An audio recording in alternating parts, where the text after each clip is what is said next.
A couple of years ago we set out to do a challenge, an epic hike, the Tour de Mont Blanc. These are our memories. The hike consisted of David Madison, our mountain leader, Laura and Louise, the finest translators, and Keith Williams, the best of the British Army, and me. I just went out for a walk. Throughout the walk we used a reference guide as well as a couple of maps. The reference guide we used for the Tour de Mont Blanc was called The Complete Trekking Guide by Kev Reynolds. There have been several reprints for this book, but it's an excellent book.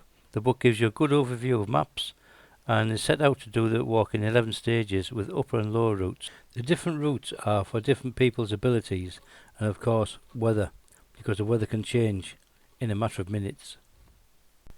Day 1 we set off with our fresh legs and a ton of enthusiasm.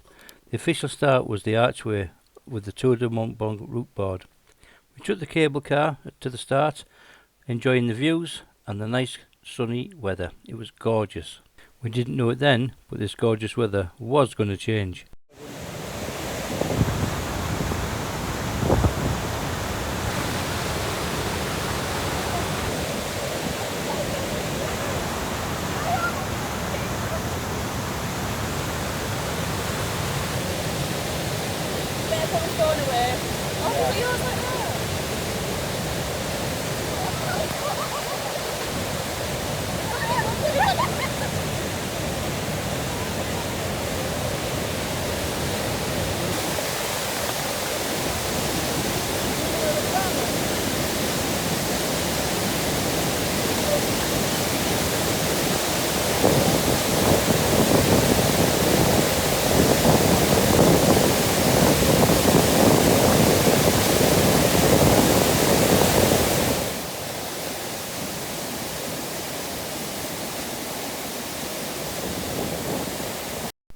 After walking through a forest, we came to this section of water.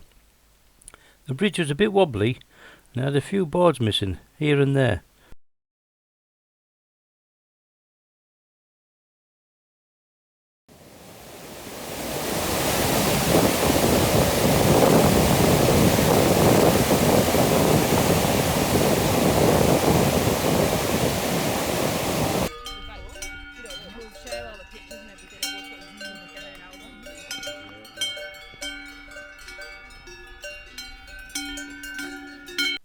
The weather was lovely and warm, but we could see some heavy clouds ahead, which would, later on, turn into rain.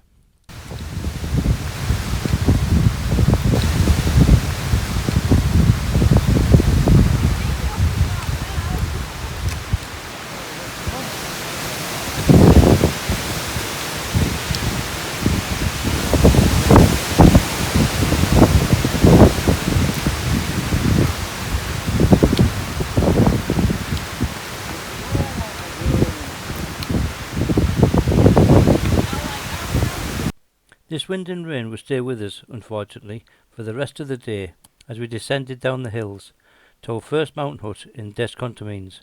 Our accommodation was clean, warm, dry, with lovely hot food. The next morning we were up early and off for another day's walking. Each of the mountain huts have weather forecasts displayed, so you know what the day ahead's going to be like, and you can adjust the route if needed. Wasn't long before we came across this small chapel where we had a quick stop, then it was back walking again.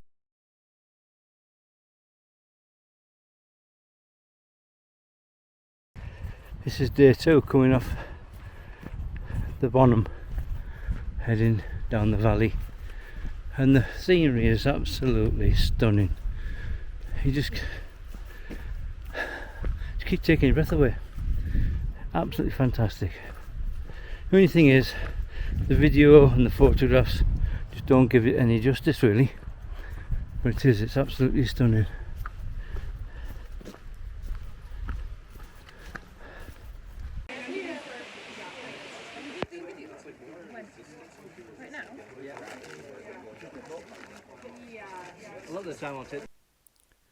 Once we got down the valley, we stopped for lunch. Each day we purchased a packed lunch from the hosts of the mountain huts. All of the packed lunches we purchased were really nice. Generally they consisted of a sandwich, some fruit, drink. It was always enough for the day's walking ahead. We would always try and stop and have our lunch at the cafe where we could get a nice hot drink and somewhere comfy to rest. After lunch there was a long hard climb awaiting for us. As the day goes on, the scenery changes from hour to hour, from green rolling hills and valleys to towering mountains that need to be climbed. More often than not, these were covered in snow. There was quite a strong wind too. Not long after we climbed this mountain, we were back down in the lush green valleys, crossing water. I must say, I wasn't prepared for the water crossing that was to come though.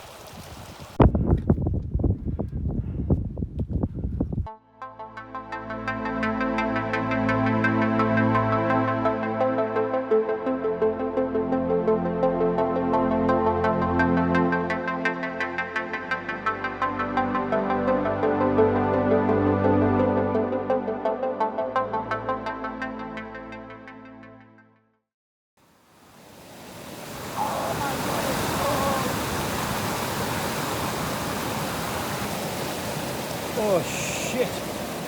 Oh shit! The water crossing was deep, too deep to be wearing our boots. We could not let our boots get wet and continue walking for the rest of the day. This water was so cold. I'd never felt water be this cold and still remain a liquid. In fact, it actually felt it was burning your skin.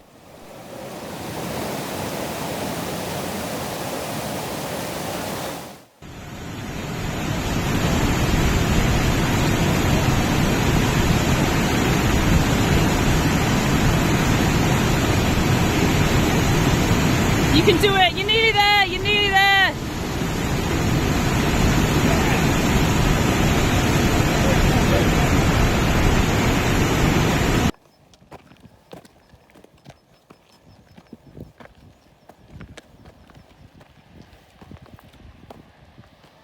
Once we'd finished washing our feet, it was onwards to the next mountain hut, where good hot food was awaiting us.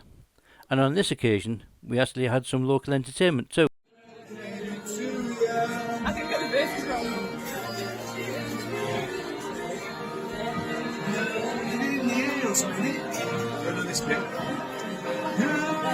Put your hair away. There's got sweet cherries on it.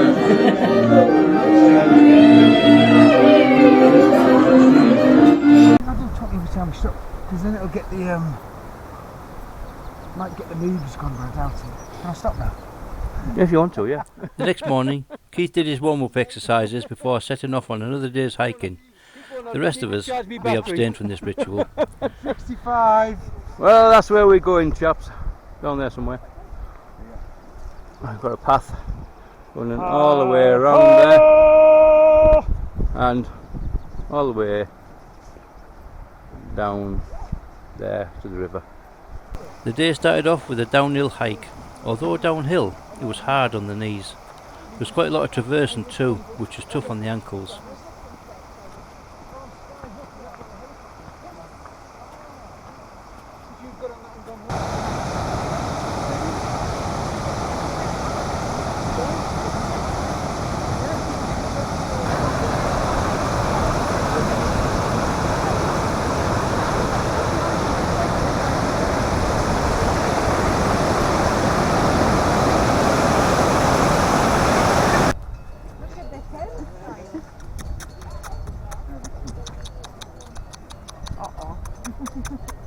Once again, we were blessed with some really good weather and some fantastic views.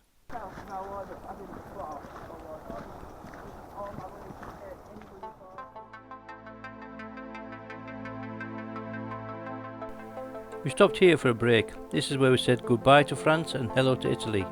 Then it was off we walked to Chamonix, where we're going to have a nice welcome break.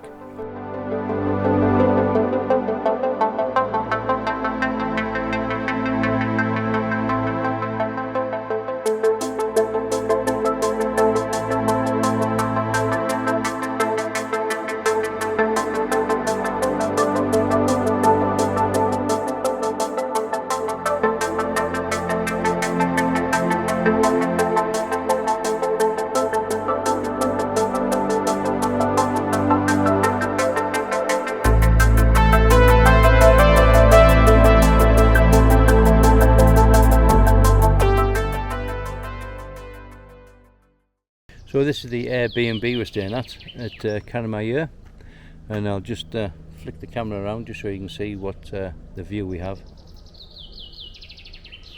So that's the view we have this morning.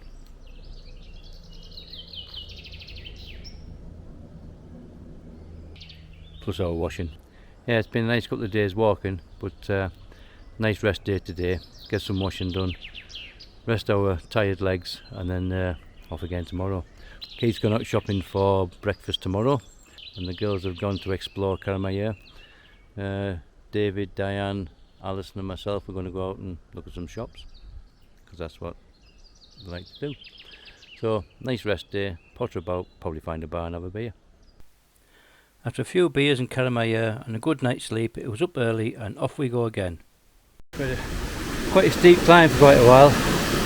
There's a lot of huffing and puffing going on, and then we had quite a long traverse, which was nice because it meant we could get our breath back and look at the views, which were outstanding. Then it was a descent down to a nice cafe where we had a cup of coffee and a rest, and then we started walking up the hill again, passing some frozen waterfalls. It was really nice, and now we're climbing back up again. Oh, it's a long climb up.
On this stop we stayed in a yurt. The food here was absolutely excellent, really nice. The sleeping was a little bit on the tight side, but after a hard day's walking it didn't take long to fall asleep. And we also had some beers as well. The next morning was a hard day's climbing ahead of us, but once again the views were out of this world, and as I said before, the camera just not give it justice.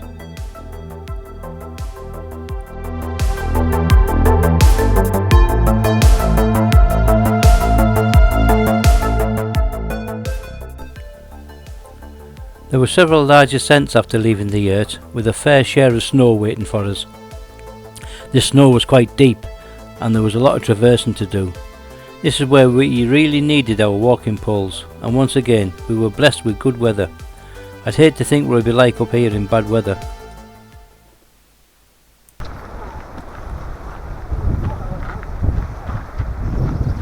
As I said before, the scenery changes every hour or so. 1 minute you're walking across some snow-covered glacier, and the next you're walking through some lovely scenery in a forest with some green hills ahead of you, and then you can back to snow again. It is so varied. What a fantastic walk this is.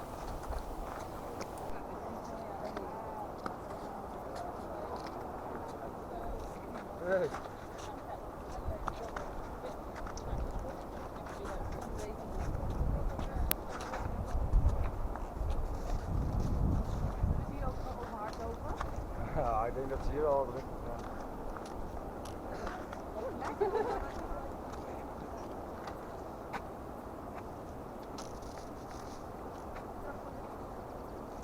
In de sneeuw?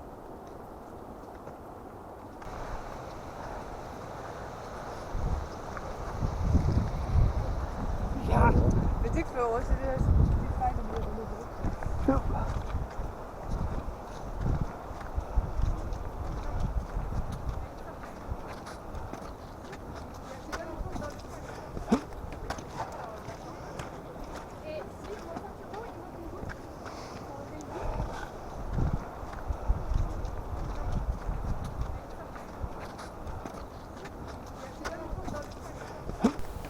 Once again we find a great cafe in the middle of nowhere to take a break. It never ceased to amaze me how you could be so alone in the mountains yet come across a cafe with so many people having a coffee. And we find ourselves at the next mountain hut stop. The weather's been really good to us and the walking's been fantastic. And as the days go on you can feel yourself becoming fitter by the day. But don't get me wrong, you still have very tired, aching legs at the end of each day, and very often they feel like wooden logs at the start of each day. Once again we had a hearty hot meal and a shower before bed. We needed this as tomorrow was going to be a tough day, with climbing like we'd never done before. What was coming up was the ladder section of the Tir de Mont Blanc. The ladder section is exactly what it says on the tin. This is a series of steel rung ladders which are bolted to the rock face. Some are steep and some are bordering on vertical. If you're using the guidebook, as I mentioned at the start of the video, there's a route that takes you below the ladder section. But for me, if you've come this far, you might as well give it a go. Unless, of course, you're not that good with heights.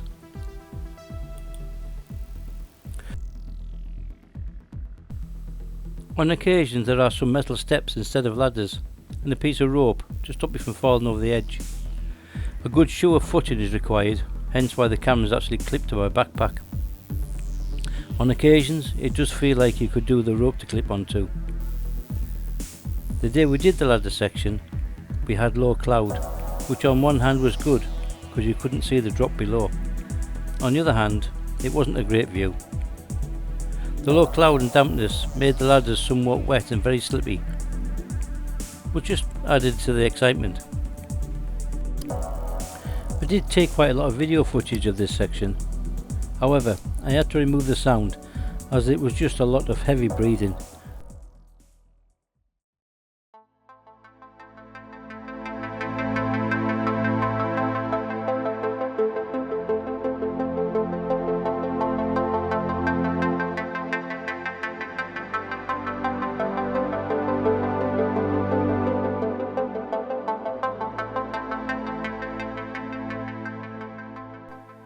There's quite a few sections where we could take 5 minutes and pose to the camera without looking too frightened.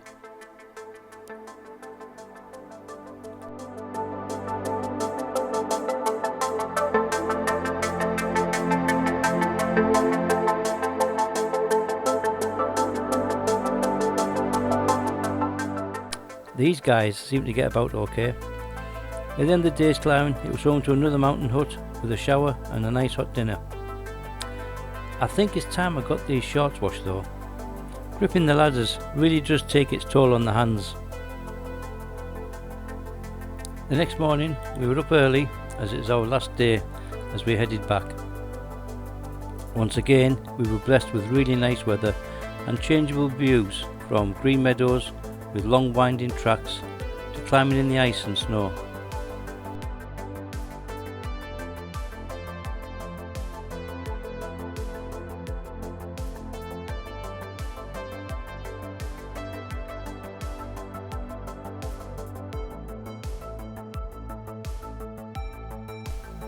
Our last lunch stop was quick as we headed off down the mountain to meet up with our families. Many thanks for watching our epic trip around Mont Blanc. I hope you've enjoyed it. Here are just a few more still pictures to remind us of what an epic journey this was.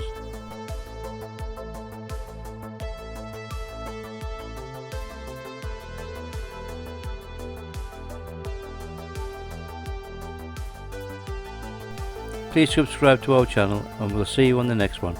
Bye for now.